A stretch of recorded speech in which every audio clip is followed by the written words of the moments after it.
Sa gitna ng mga pag-uulan, hindi baha kundi lahar mula sa Bulkang Kanlaon ang umagos sa ilang lugar sa Negros Island. Sa pilitan ng pinalika sa mga residente sa La Castellana na nasa ilalim ng state of calamity. May unang balita live si Aileen Pedreso ng GMA Regional TV, One Western Visayas. Aileen.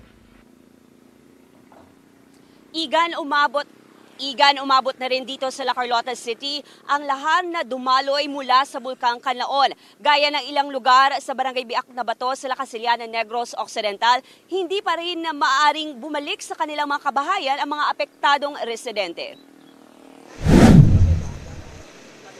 Hindi pa nga natatanggal ang takot ng mga residente ng Barangay Biak na Bato sa La Castellana, Negros Occidental sa nangyaring pagsabog ng Mount Kanlaon noong nakaraang Lunes, June 3. Kahapon, ang bumulaga naman sa kanila, lahar. Ayon sa Kanlaon Volcano Observatory, resulta ito ng pag-ulan nitong mga nakaraang araw hanggang kahapon ng umaga. Ang ulan umano ang nag-wash out sa ashfall sa paanan ng bulkan. Sa video nakuha ng ilang mga residente, ang rumaragas ng tubig sa ilog ay umabot na hanggang sa mga kalsada. Mula sa kalsada, pumasok na sa ilang kabahayan ang lahar. Ang tindahan ng pamilya Lopez hindi nakaligtas. Natakot raw sila sa malakas na pagdaloy ng lahar. Galinog bala. Kulbaan, grabe, kulba ako man eh. Ang mga residenteng nakatira malapit sa sapa, nakaramdam na ng trauma. Ang ilang alagang hayop, inanod pa umano ng lahar. Amun balay lapit gidya sa sapa gidya. Dumaw ka na lang sapa na dayon. Ti amo na to nga pagkita namon dako-dako gid siya nga baha gid. Waway na mi kabalo amon maang baboy to kanting nadala gito sa baha. Nagsagawa na ng forced evacuation ang La Castellana LGU.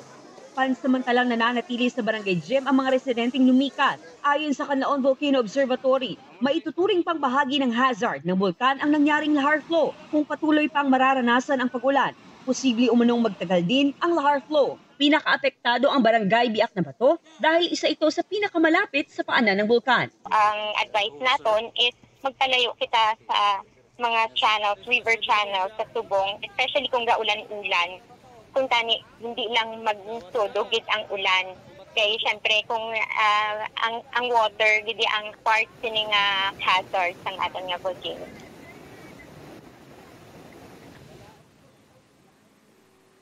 Igan, dahil makulimlim ang panahon, hindi masyadong kita kung may binubugang usok ang Bulkang Kanlaon. Pero pinapaalahanan ang mga residente na maging alerto pa rin.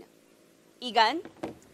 Aileen, apektado ba yung water supply dyan sa Negros Island dahil sa mga abong napunta sa ilang waterways?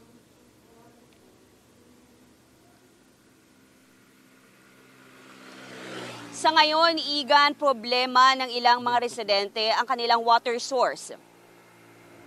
Okay. Yung ilang kalsada namang isinara dahil sa lahar, bukas na ba ulit?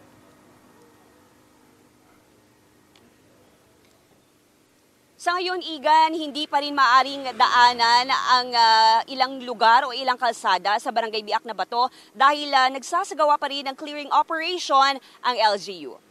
Balik sa iyo, Igan. Maraming salamat at ingat ka dyan, Aileen Pedreso ng GMA Regional TV 1 Western Visayas.